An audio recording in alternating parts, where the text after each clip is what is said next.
Alright, what's up y'all, LakerFan here. As you can see by the title of today's video, we're here to introduce a new series to the channel. We'll be calling this Build Battles. So, in Build Battles, what we're essentially going to be doing is pitting two builds that compete for the same position up against each other. So, for instance, whether in today's video we're doing the 5'10" versus a 6'3", or in the next video it might be doing a 6'5" versus a 6'7" at the lockdown position, or in another one we may compare the 6'9" metric to the 7'2" to be able to play the center position, or just the 5 or the 3 in park in general, whatever the case may be. So, again, the whole premise of this series is going to be pitting two builds up against each other and comparing and contrasting, weighing out the pros and cons of each of the two builds and just debating between the two of them. So I hope y'all enjoyed the video. If you do, for the drop a like, sub if you're new to them, noties, all good stuff, and like always, try 1 to 500 likes. Alright, so with this series, we're going to try and keep the videos pretty short. Again, it's just two builds being pitted up against each other. There's not a whole lot to talk about. It's not like I'm debating between 10 different builds. I'm just picking two out, and it's going to be a versus. It's literally just 5'10" versus 6'3". So to get us started, we'll compare with the smaller position probably every single time we do this, just going left to right as far as the height goes. So for the 5'10" with the 5'9" wingspan, this is the metric glitch for the wingspan being lower. Technically, you probably should have to be 5'9" to have these stats, but either way, it's the same difference. So anyway, 5'10", 145 on the weight, and then a 5'9" wingspan. What this is going to allow us to do is have 99 three-pointer. It would allow you to have 99 ball handle as well, but here's why I'm starting to kind of make the case for the 6'3".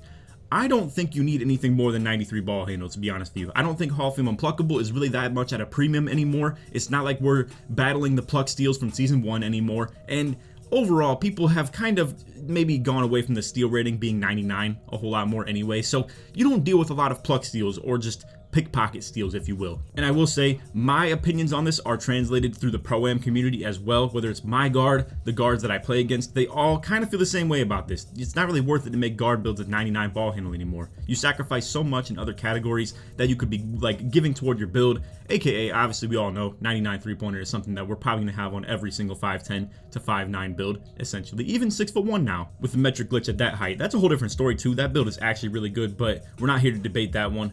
With this build, we still have 76 per defense for silver clamps. We have 90 steal rating as well. This build has elite speed and acceleration, 99 and 99 on both. Now, if you wanted to, this is what my boy AK did. All right, you guys could mold this if you would like.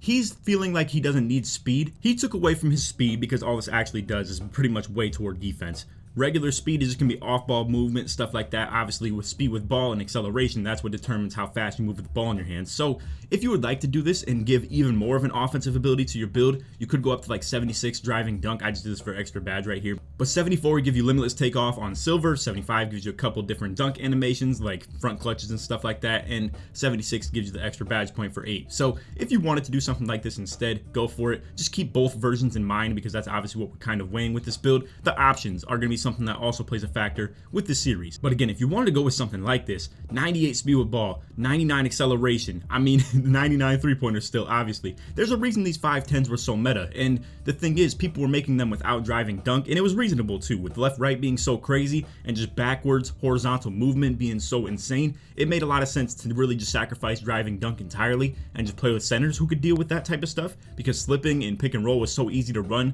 with a build like this. Nowadays, I think the meta has definitely shifted to a little bit more of a popping big man and having 76 driving dunk or 74, whatever the case may be, for the quick drops and silver limitless takeoff, stuff like that. If you want 65 driving dunk, I think it's plenty doable as well. It's actually what we're going to showcase on the next build. But anyway, again, you have everything you pretty much need when it comes to ball handling, speed with ball, being a threat in the pick and roll, being a like absolute problem when it comes to ISO, 90 steal rating for the Hall of Fame interceptor. But the problem with this becomes you're way too small to even be playing passing lanes like that. The next build that we're going to showcase has lower steal rating, but it's bigger and it has a longer wingspan and stuff like that as well. And you're going to notice in this game, it's much more possible to be playing passing lanes anymore, the bigger and taller your player is or the longer wingspan. So again, from top to bottom, the pros and cons of this build. The pros are, it's a lethal offensive weapon at the one spot who can just completely control the game. When it comes to, if the hedge is playing too high, you can get past them, go for the quick drops, easy dunk, and it's very consistent with the higher rating as well. Elite shooting ability, obviously you have every shooting badge on Hall of Fame besides difficult shots, things like blinders, deadeye, mismatch expert, all at the Hall of Fame level, and that's not really achievable on most builds, to be honest with you. You have everything you need when it comes to speed with ball, an absolute threat in the pick and roll game, even still pretty solid defense with 76 perimeter depth for silver clamps and 90 steal rating for the Hall of Fame interceptor, and then for the takeover options, it's just shot, sharp, and play. So again, This is a really dominant point guard build, but you will struggle on defense. Most people in the Pro-Am scene are keeping this build in the corner, and it definitely struggles on backdoor cuts 100%. I mean, no matter what you do, if you upgrade your block rating, you still don't get things like Intimidator or Chase Down Artist with this build. It's just too low of a wingspan or too small of a build just in general to be able to get the block rating necessary for that, and there's really no point in even attempting that because, I mean, you're just too small to even be doing stuff like that in the first place, and you don't really have massive amount of vertical. What is convenient about going with this driving dunk style of a build, though, is the jump contests are actually solid. So if you are in the corner and people are trying to shoot over your head, you're still able to jump with 56 vertical. If you compare this to a build with like 25 vertical that had no driving dunk and, you know, it just isn't forced to upgrade vertical at all, it becomes a problem, bro. Like, you really can't jump at anything when it comes to jump contest. With this build, you actually are capable of doing so it's pretty convenient when it comes to that. And again, just to remind you guys, if you want, you could drop the driving dunk a little bit more, or the steal rating, whatever the case may be. You could do whatever you want to be able to get the more speed, and you could still have 99 speed with this build, which does help on defense 100%. But anyway, now let's compare it to the 6'3". You could do this without the wingspan glitch. You can pretty much achieve all of the ratings except for 3-pointer on this. Like, I'm gonna show you, I don't upgrade my ball handle to anything past 93 or speed with ball anything past 92 on this build anyway. So if you wanted more perimeter defense for the sake of, you know, dropping your 3-pointer a little bit more, that is possible. But to have that 97 3-pointer is really elite on this build. I mean, we're going up literally 5 inches on height, going from 5'10" to 6'3", and only losing 2 3-pointer. Now, unfortunately, losing 2 3-pointer ends up with you losing blinders and Deadeye in Hall of Fame. So that is a little bit of a hit to take, but the extra height definitely plays a factor in defense. You are actually a threat when it comes to playing passing lanes. People can't just throw stuff at your head and just expect that it's going to work. You still are a threat when it comes to corner defense. You can still hold your own when it comes to that, and you have 57 block rating, which, as you can see, the absolute maximum gives you exactly Chase Down Artist on bronze. So overall, this build beats a lot of thresholds. I mean, the speed with ball max being 93, you can just go to 92 and get the Hall of Fame quick first step. 93 ball handle gives you pretty much every playmaking badge you need, from handles to days to quick chain to hyperdrive, all types of stuff like that. You do miss out on ankle breaker. It is what it is. I mean, and like I said, the other build does have the ability to get Hall of Fame unpluckable, but it's become a little bit less of a necessity now. So you see builds like this actually having a little bit of a threat. The only real perk when it comes to being 5'10" versus 6'3" is going to be speed with ball. It's literally just that, and acceleration. Other than that, it's really no difference. I mean, yes, the 3-pointer, two different badges, like between blinders and Deadeye, which is pretty important. It definitely is really solid to have. But again, this debate gets pretty hot when it comes to this being an actual usable point guard build when it comes to comp pro, and people just don't think it's fast enough. And obviously, when it comes to defense, they kind of just say screw defense, because there's almost, I'm not gonna lie, it almost feels like a mutual agreement to not abuse that corner defender when it comes to Pro-Am, but some people probably just don't think it's worth to be doing corner cuts constantly because you're risking a steal. Obviously, the build isn't really that capable of getting the steals on the passing lanes, but it is possible for them to still get it. And obviously, you're risking a turnover just to be able to get 2 points every single time like that. So for the most part, some people probably don't find value in being taller for that defense, or in some situations as well, they refuse to move that guy off the corner, where if they even play like a team like ours, where we had Tonic in the corner, a 7'3", and sometimes they'd be stuck with their guard on Tonic. They still really don't care, to be honest. I mean, like I said, we have the pick and roll going on up top. The big man can drop back and play a passing lane as well. And then, obviously, like I said, the guy on Tonic can still try and play a passing lane. He's not really going to hold his own on anything when it comes to drop steps or post hooks, or just even cuts for that matter on anybody. Like a 6'7" lock playing there, even a 6'5" lock, you really can't hang on a 5'10". Like, it can't stop anything on the interior. Your only ability or threat is to play a passing lane. Whereas this build right here actually does stand a chance at getting a block, chase downs included as well. And just in general, you're a lot taller. You still have solid vert. It's actually not even better than the other one, but either way, just your height makes up for that 100%. Included as well is, if you wanted to go with a really offensive threat where it has less speed, I think this build features in more as an actual secondary lockdown if you would want it to as well. So pretty much this build could feature as the shooting guard. I think it really even should feature as a shooting guard as well. Kitchen made a build with like 93 3-pointer, so it doesn't have quite the offensive ability as this, but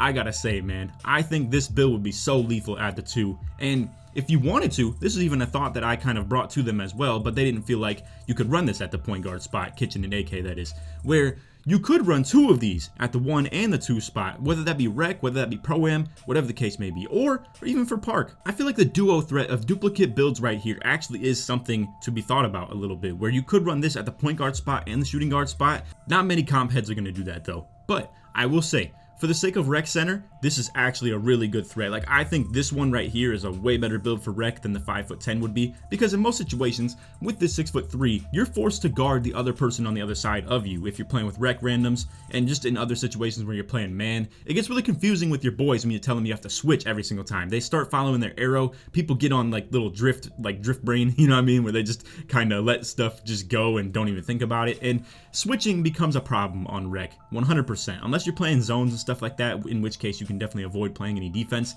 as a 5'10". But even at that, if you're in the corner or if you're on the wing on it, they can still force you to defend. So overall, I think the 6'3" is a by far better Rec build, and just in general, I think this fits the park a whole lot better too. The 5'10" is kind of demanded to be ran at the point guard spot when it comes to comp pro-am. I understand why those guys don't want to run builds like this at the primary point guard spot. If you're going at the best lockdown on the team, it becomes a problem to run this. But here's the thing.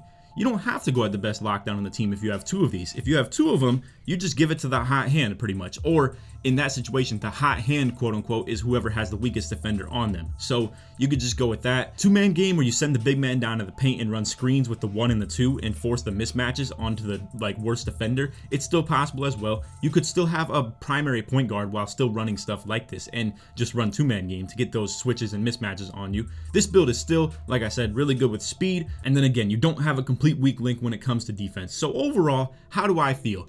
Like I said, I think in the Rec, this build is better. I think on 3v3 and 2v2, this build is by far better as well. And then for comp 5v5, I think you definitely have to lean in the direction of the 5'10". It definitely just makes a lot more sense. You need that Hall of Fame blinders and Deadeye. You need a lot more speed with ball as well to avoid these locks and outrun them and just be a threat for your whole team. I mean, you as the point guard are creating for the entire team. You have to be the threat that gets your big man open, and your big man getting open gets your corners open because the corner drops, and then you as a point guard have to make that read, obviously. And the more that people have to devote two defenders to you, the easier it becomes for you to open up the whole rest of the offense.